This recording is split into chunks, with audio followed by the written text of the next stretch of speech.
এজন জনপ্ৰতিনিধি কেনেকুৱা হোৱা উচিত যিজন নেকি সবল অংশীদাৰ হ'ব পাৰিব ভাৰতবৰ্ষৰ আমাক প্ৰতিনিধিত্ব কৰিব পাৰিব? চাওক, যিহেতু মই লখিমপুৰ লোকসভা সমষ্টিৰ এজন যুৱক আৰু সেইকাৰণে মই ক'ব বিচাৰিছোঁ যে আমাক প্ৰধান বৰুৱাৰ দৰে নেতা নালাগে, যিজন নেতাক নেকি আমি অকল নিৰ্বাচনৰ সময়তহে দেখা পাওঁ। আমি 5 বছৰৰ কাৰণে তেওঁক মনোনীত কৰিলোঁ, কিন্তু আজিলৈকে প্ৰধান বৰুৱা কোন আমি বহুতে চিনিয়ে নাপাওঁ। প্ৰধান বৰুৱাৰ মুখখন অকল হোৰ্ডিঙতহে দেখোঁ বা তেল ডিপুত লাগি থকাহে দেখোঁ, কিন্তু প্ৰধান বৰুৱা আচলতে আমাৰ কোন, প্ৰধান বৰুৱা আমাৰ প্ৰতিনিধি হয়নে নহয় আমি সেইটো নাজানো। কেৱল মাত্ৰ নিৰ্বাচনৰ সময় যেতিয়া আহে তেতিয়া আমি হোৰ্ডিঙৰখনত দেখিলে যে আগন্তুক লোকসভা সমষ্টিৰ সাংসদ পদৰ বাবে প্ৰধান বৰুৱাক মনোনীত কৰি জয়যুক্ত কৰক। আচলতে তেনেকুৱা হ'ব নালাগে। প্ৰত্যেকটো দুখৰ মুহূৰ্তত জনপ্ৰতিনিধিজন আমাৰ সমভাগী হ'ব লাগে। আমাক ফণীভূষণ চৌধুৰীৰ দৰে নেতা লাগে, যিজন নেকি এটা VIP ৰেংকত থাকিও এজন সাধাৰণ মানুহৰ দৰে জীৱন নিৰ্বাহ কৰে। আমাক তপন গগৈৰ দৰে নেতা নালাগে, যি নেকি পদবী পাই নিজৰ দেশ মাতৃক লাঞ্ছিত কৰিব পাৰে। আমাক কামাখ্যা প্ৰসাদ তাছাৰ দৰে নেতা নালাগে, যিয়ে নেকি চাহ জনগোষ্ঠীক প্ৰতিনিধিত্ব কৰি চাহ জনগোষ্ঠীৰ কাৰণে একোৱে নকৰে। আজি চাহ জনগোষ্ঠীৰ মজুৰ দৈনিক হাজিৰা হ'ব লাগে 361 টকা দৈনিক হাজিৰা, কিন্তু আজি চাহ জনগোষ্ঠীৰ কৰ্মীসকলে পায় মাত্ৰ 167 টকা। আৰু সেইটো হিচাপত যদি চাওঁ, বছৰি কেইবা কোটি টকা, কেইবা শ কোটি টকা আমি ভাবিব নোৱাৰা হিচাপত চাহ জনগোষ্ঠী প্ৰতাৰিত হৈ আছে। আমি সেইটো নিবিচাৰোঁ। আৰু শিক্ষাৰ মানদণ্ড উন্নত কৰিব লাগে। এতিয়া আমি শিক্ষা লৈ আছোঁ কি, আমি কৰিব লাগে কি আৰু কৰি আছোঁ কি? আমি শিক্ষা ল'ব লাগে, আমি যে শিক্ষাৰ লগতে আমি কেনেকৈ স্বাৱলম্বী হ'ম। আমাক কিন্তু সেই স্বাৱলম্বিতাৰ শিক্ষা দিয়া নহয়। এতিয়া যদি চাব যাওঁ, আমি অৰ্থনীতিৰ ওপৰত অধ্যয়ন কৰিব লাগে, কিন্তু আমি পঢ়ি আছোঁ কি মৰা মানুহৰ কথা। মাদাৰ টেৰেছাই কি কৰি গৈছিলে সেইটো পিছৰ কথা, সেইটো আমাৰ মৰেল চায়েন্স হিচাপে সেইটো আমাক লাগে। কিন্তু সেই মাদাৰ টেৰেছাৰ কথা পঢ়ি থাকিলে জানো আমি স্বাৱলম্বী কেনেকৈ হ'ম সেইটো আমি কাম, সেইটো আমি কেতিয়াও নোৱাৰোঁ। আচলতে ITI বা IIT তেনেকুৱা ধৰণৰ টেকনলজিকেল জ্ঞান আমাক লাগে। আৰু এতিয়া বহিৰাজ্যৰ বহুতো APSC IPS বিষয়ে আমাৰ অসমত কাৰ্যনিৰ্বাহ কৰি আছে, কিন্তু এনেকুৱা কিয় নহয়? এটা কথা কিয় চিন্তা নকৰে যে আমাৰ অসমীয়া যুৱক যুৱতীসকল কিয় APSC বা IPSCৰ দৰে উচ্চ পদত আমাৰ বহুত কম হাৰত তেওঁলোকে উন্নীত হয়? এইটো কথা আমি ভাবিব লাগে। কাৰণ এতিয়া আমাৰ মানদণ্ড, কাৰণ আমাৰ যিখিনি থলুৱা আমাৰ শিক্ষা আমি সেই তাতেই শিকি নাযাওঁ। আচলতে আমি APSC বা IPSC কেনেকৈ দিম? কেৱল মাত্ৰ এমহীয়া প্ৰশিক্ষণ লৈ, দুমহীয়া প্ৰশিক্ষণ লৈ আমি APSC দৰে তেনেকুৱা এটা গভীৰ কোৰ্চ আমি কমপ্লিট কৰিব নোৱাৰোঁ। মানে সংস্কাৰৰ প্ৰয়োজন আছে আৰু নতুন পৰিকল্পনাৰ প্ৰয়োজন আছে। হয়, গভীৰ সংস্কাৰৰ প্ৰয়োজন আছে। আমাক এনেকুৱা নেতাও নালাগে। এতিয়া মই BJP চৰকাৰখনৰ আৰ্হিত মই এটা কথা ক'ব বিচাৰোঁ, নাগৰিকত্ব সংশোধনী বিধেয়কখনৰ দৰে যি সেইখিনি কথা আলোচনা কৰিলোঁ, পিছত আৰু আলোচনা কৰিম। কি ক'ব, কেনেকুৱা ধৰণৰ পৰিকল্পনা প্ৰস্তুত কৰিব লাগে বা কেনেকুৱা ধৰণৰ পৰিকল্পনাৰ প্ৰয়োজন আছে? আমাৰ যিহেতু লখিমপুৰ লোকসভা সমষ্টিটো অত্যন্ত পিছপৰা সমষ্টি, মানে গৰকা সমষ্টি, ইয়াত বহুতো উন্নয়নৰ কাম আছে। আমি প্ৰধান বৰুৱাৰ নিচিনা যিবোৰ নেকি নিৰ্বাচনৰ সময়ত ওলাই, আমি প্ৰাৰ্থী বিশেষক সমালোচনা নকৰোঁ নেকি? আমাৰ পৰিকল্পনা কি,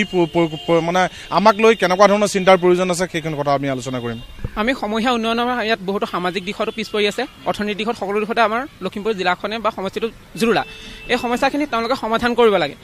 তেওঁলোকে চৰকাৰৰ ওপৰত মাত মাতিব লাগে। এই সমস্যাখিনি কেনেদৰে সমাধান কৰিব, তাৰ লগত সেই বিষয়ে জনসাধাৰণৰ লগত আলোচনা কৰি জনসাধাৰণৰ তথ্য লৈ পেলাই তেওঁলোকে চৰকাৰক উত্থাপন কৰিব লাগে সেই বিষয়টো। তেতিয়াহে হয়তো সেই সমস্যাবিলাক সমাধান হ'ব বা চৰকাৰে তাৰ বাবে বিহিত ব্যৱস্থা গ্ৰহণ কৰিব। যদি তেওঁলোকে ৰাইজক আহি মিটিং সভা পাতি পেলাই তাত প্ৰতিশ্ৰুতি দিয়ে, গৈ পেলাই যদি তেওঁলোকে সদনত গৈ পেলাই তেওঁলোকে একো মন্তব্য নকৰে, মানে ভেকুলী বাহালি বহি থাকে, টোপনিয়াই থাকে, তেনেকুৱা আমি নিবিচাৰোঁ। তেওঁলোকে মাত মাতক, যিখিনি সমস্যা জড়িত হৈছে সেইখিনি তেওঁলোকে চৰকাৰ আগত, তেতিয়া চৰকাৰে ব্যৱস্থা গ্ৰহণ কৰিব। তেওঁলোকে যদি তেনেকুৱা ধৰণৰ নকৰে, তেওঁলোকে যদি টোপনিয়াই থাকে, কিবা বেলেগ চিন্তা কৰি থাকে, মিডিয়া আগত অসুবিধাৰ সৃষ্টি হয়। দুটা শক্তিশালী দল, কংগ্ৰেছ হওক বা অন্যান্য ৰাষ্ট্ৰীয় দলসমূহে খুব অভিনৱ এখন ইস্তাহাৰ ইতিমধ্যে প্ৰকাশ কৰি উলিয়াইছে। আমি সেইবিলাকৰ ভিত্তিত ক'ব পাৰোঁ নে যুৱ প্ৰজন্মৰ প্ৰতিটো অভাৱ, যিখিনি মনৰ কথা সেইখিনি তাত পৰিস্ফুট হৈছে? নাই, এইটো চাওক, তেওঁলোকৰ যি ইস্তাহাৰ বনাইছে যে তেওঁলোকে কিবা কংগ্ৰেছে বনাইছে 700 টকাকৈ 72,000 টকা দিব, বা BJPয়ে এটকীয়া চাউল বা চেনি দিব, এই বস্তুবিলাকে আমাক আশ্বস্ত কৰিব পৰা নাই। আমি বিচাৰিছোঁ যে এটকীয়া চাউল বা এটকীয়া চেনি কিয় দিব লাগে? আমাক এইটো দিয়ক যে আমাৰ মানুহে নিজৰ প্ৰয়োজনীয় বস্তুখিনি কেনেকৈ উৎপাদন কৰি ল'ব পাৰে, তেনেকুৱা তথ্য প্ৰযুক্তি দিয়ক, তেনেকুৱা আমাক উন্নত শিক্ষা দিয়ক, যে আমাৰ প্ৰয়োজনীয় যিখিনি চাউল, প্ৰয়োজনীয় চেনি বা প্ৰয়োজনীয় যিখিনি বস্তু তেওঁলোকে আমাক সুলভ মূল্য দিম বুলি কৈছে, কিন্তু আমাক এনেকুৱা শিক্ষা দিয়ক যাতে আমি সেই শিক্ষাৰে শিক্ষিত হৈ আমি উন্নত প্ৰযুক্তিৰে আমাৰ প্ৰয়োজনীয় অভাৱখিনি আমি নিজে পূৰণ কৰি ল'ব পাৰোঁ। আমি লোকৰ ওপৰত কিয় নিৰ্ভৰশীল হ'ব লাগে? তেওঁলোকে এনেকুৱা শিক্ষা আমাক দিয়ক যিখিনি শিক্ষাই আমাক কি কয় প্ৰয়োজনীয় আমাৰ বস্তুখিনি আমি নিজে উৎপাদন কৰি ল'ব পাৰোঁ। নিজক স্বাৱলম্বী কৰা শিক্ষাটো দিয়া উচিত। কি ক'ব? ক'বলগীয়া বহুত আছে, কিন্তু চৰকাৰখনক অনুৰোধ জনাইছোঁ, আমিতো এতিয়া দাবী কৰিব নোৱাৰোঁ, তেওঁলোকক অনুৰোধ জনাইছোঁ যে আমাক সমাজৰ হৈ তেওঁলোকে কাম কৰক, তেওঁলোকে নিজৰ হৈ কাম নকৰক। আব্ৰাহাম লিংকনৰ যিটো গণতন্ত্ৰৰ সূত্ৰ আছিল, সেই সূত্ৰটো সম্পূৰ্ণৰূপে আমাৰ অসম তথা ভাৰতবৰ্ষত ফলপ্ৰসূ ৰূপত তেওঁলোকে ৰূপায়ণ কৰিবলৈ সক্ষম যাতে তেওঁলোকে চেষ্টা কৰে, তেতিয়া আমি ভাবোঁ আমাৰ যিবিলাক সমস্যা সকলোবিলাক সমস্যাই যিটো সমাধান হ'ব। যিহেতু আব্ৰাহাম লিংকনে কৈছিল ৰাইজৰ বাবে ৰাইজৰ দ্বাৰা ৰাইজৰ চৰকাৰ, গতিকে এই সূত্ৰ যদি সম্পূৰ্ণৰূপে যদি আমাৰ বাস্তৱায়িত হয় তেনেহ'লে আমি ভাবোঁ আমাৰ চৰকাৰক আমি কেতিয়াও অনুৰোধ কৰিবলগীয়া নহয়, কেতিয়াও আমি দাবী কৰিবলগীয়া নহয়, আৰু এখন নিকা চৰকাৰ গঠন হ'ব যি চৰকাৰে আমাৰ হৈ কাম কৰিব আৰু আমি হৈ আগবাঢ়ি যাব। গতিকে অনুৰোধ জনাইছোঁ আকৌ পুনৰবাৰ,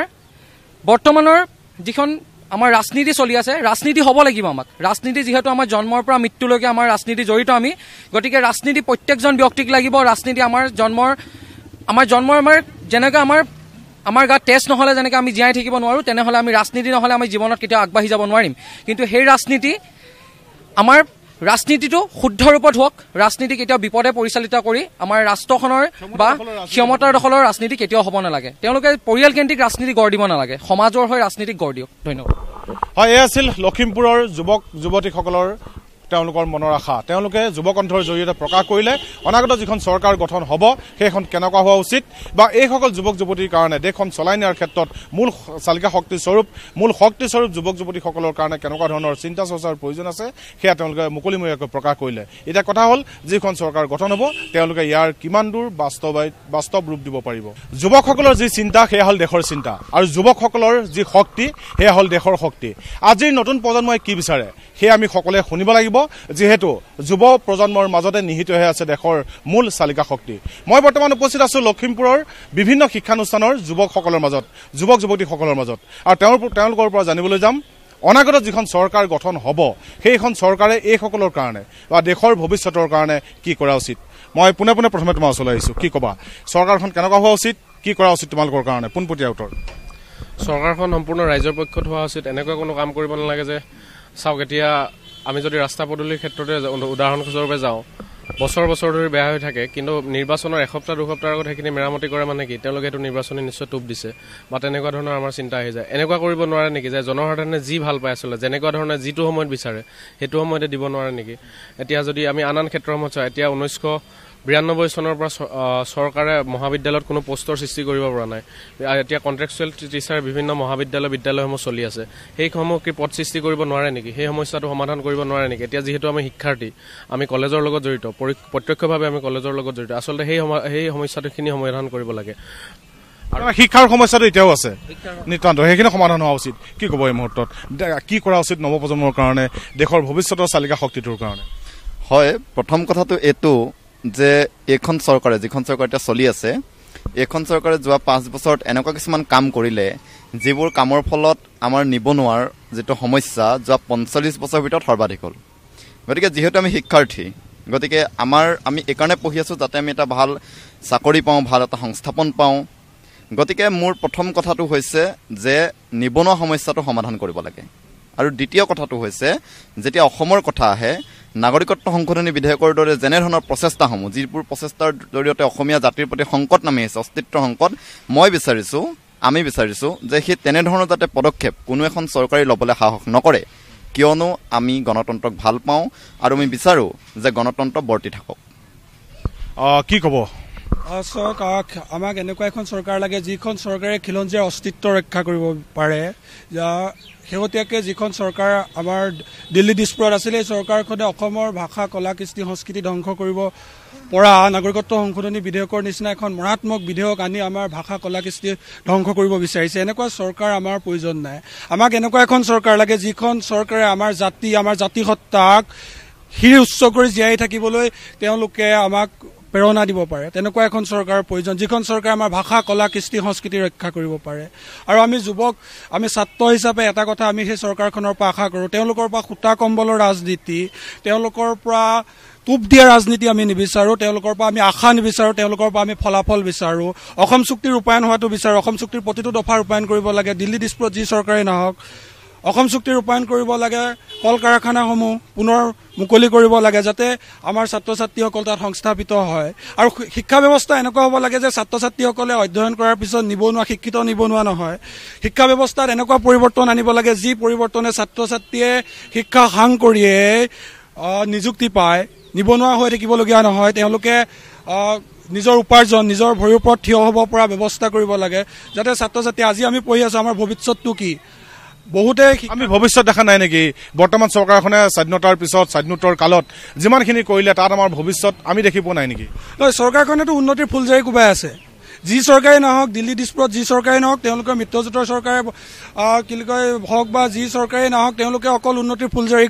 কৰে মই আকৌ আহিম যথেষ্ট সংখ্যক ছাত্ৰ ছাত্ৰী আছে যথেষ্ট সংখ্যক যুৱক যুৱতী আছে সকলোৰে আশা পূৰণ কৰিব লাগিব চৰকাৰখনে যিহেতু এইসকলৰ চিন্তাই চলে দেশ এইসকলেই হ'ল দেশৰ মূল শক্তিটোকে যদি শক্তিশালী কৰা নহয় তেতিয়াহ'লে দেশৰ উন্নতি কেনেকৈ হ'ব তথ্য প্ৰযুক্তিৰ যুগ কি আশা কৰে ভাৰতবৰ্ষই বৰ্তমান যিমান দূৰ আগুৱাই গৈছে তাত তথ্য প্ৰযুক্তিৰ ক্ষেত্ৰত বিশেষ আঁচনি বিশেষ পদক্ষেপৰ প্ৰয়োজন তেনেকুৱা ধৰণৰ কিবা চিন্তা নাহে নে মনলৈ নিশ্চয় আমি ইয়াকে ক'ব বিচাৰোঁ যে চৰকাৰখনে যিটো চৰকাৰে গঠন হয় এই চৰকাৰে এনেকুৱা হ'ব লাগে যে আমাৰ প্ৰতিটো জনসাধাৰণৰ পক্ষত জনসাধাৰণৰ প্ৰতিটো সমস্যা কিবাকৈ নৱপ্ৰজন্মসকলৰ ক্ষেত্ৰত কওঁ নৱপ্ৰজন্মসকল এতিয়াও যে আমাৰ নৱপ্ৰজন্মসকলে আমাৰ ভাৰতবৰ্ষতে বা অসমত থকা যিবোৰ নৱপ্ৰজন্ম এই নৱপ্ৰজন্মবোৰ যিটো বিভিন্ন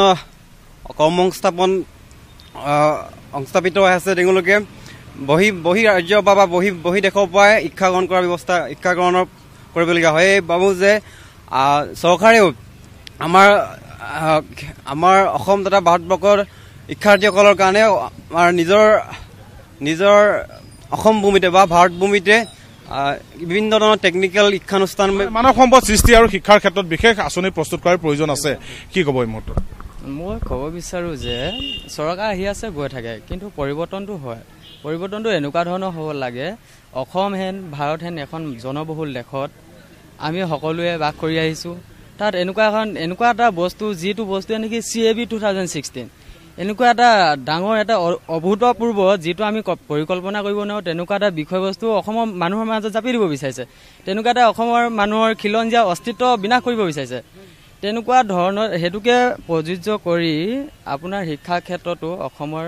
বহুতো শিক্ষানুষ্ঠান আছে তাত উচ্চ প্ৰযুক্তিবিদ্যা সম্পন্ন হ'ব লাগে বুলি ভাবোঁ আৰু আমাৰ বৰ্তমান শিক্ষানুষ্ঠানবিলাকত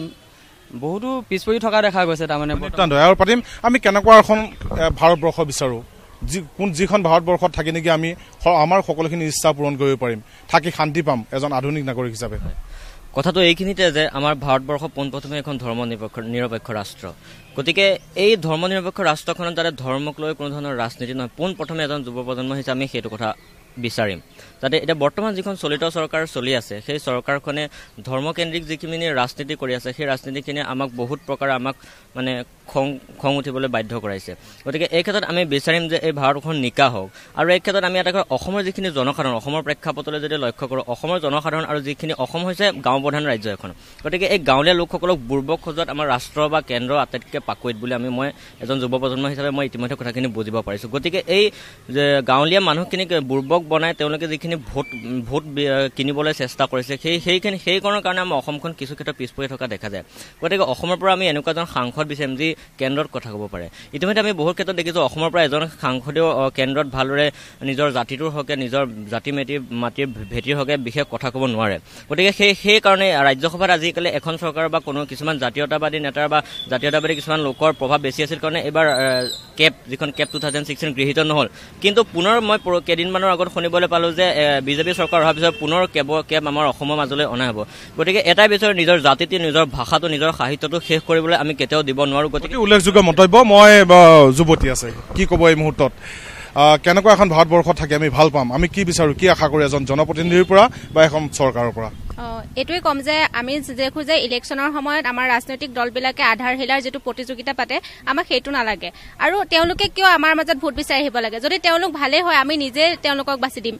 তেওঁলোকে এতিয়া আমি দেখোঁ যে প্ৰত্যেকটো ৰাজনৈতিক দলৰে বিভিন্ন নেতা আমাৰ যেতিয়া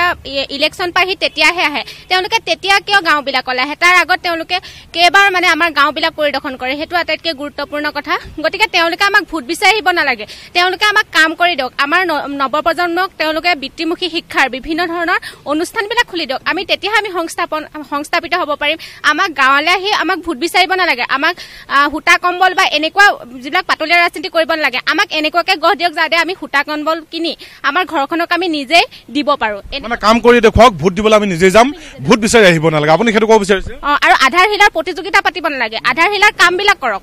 এইটোৱে বিচাৰো নিতান্ত অতি উল্লেখযোগ্য মন্তব্য কৰিলে যে ভোট বিচাৰি ঘৰে ঘৰে গাঁৱে গাঁৱে আহিব নালাগে কাম কৰি দেখুৱাওক যুৱ প্ৰজন্ম নিজে ওলাই যাব কাক ভোট দিব লাগে সেয়া নিজে নিৰ্বাচন কৰিব লাগিব অত পইচা খৰচ কৰি আহিব নালাগে ৰাইজৰ মাজলৈ আৰু বহু মিছা কথাৰ সম্ভাৰ লৈ ৰাইজৰ মাজলৈ আহিব নালাগে কাম কৰি দেখুৱাওক এই যুৱ প্ৰজন্ম নিজে যাব ভোট দিবলৈ আৰু আছে যথেষ্ট সংখ্যক মই মন্তব্য ল'বলৈ যাম কি ক'ব চাওক এতিয়া চৰকাৰ যাৰে হওক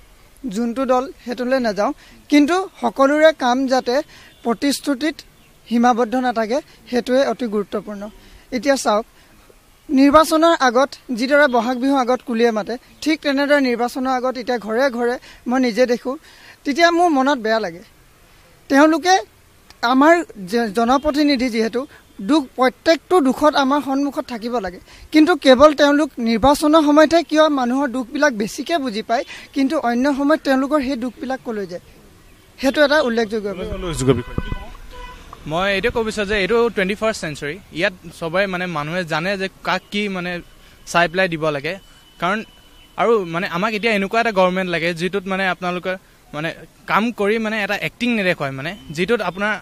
আৰু তাহাঁতি মানে আমাৰ যিখিনি চিটিজেন তাহাঁতৰ এটা ভইচ বনিব লাগে মানে যেনেকৈ এটা মই এক্সাম্পল দিছোঁ এতিয়া চিটিজেনশ্বিপ এমেণ্ডমেণ্ট বিলত যেতিয়া মানে হৈছিলে তেতিয়া যেনেকৈ আপোনাৰ আমাৰ অনাৰেবল চিফ মিনিষ্টাৰ যেনেকৈ আছিলে একদম মানে এটা আমাৰ পক্ষে হৈ মতা নাছিলে আমি তেওঁক ইলেক্ট কৰিছোঁ যে তেওঁ আপোনালোকে আমাৰ হৈ মাতক মানে এজ এ পজিটিভ ছাইড চাওক কিন্তু তেওঁ একো মানে ৰিয়েকশ্যন নেদেখালে সেইটোৱে মানে আমি বিচাৰোঁ যে এটা পজিটিভ ভাইব লৈ পেলাই মানে তেওঁলোকে গঠন কৰে আৰু আমি আৰু এনেকুৱা এটা মানে গভৰ্ণমেণ্ট বিচাৰিব লাগে যিটো মানে আমি এতিয়া মানে আপোনাৰ এটা পাৰ্টি বা কেণ্ডিডেট চাই পেলাই নহয় তেওঁলোকে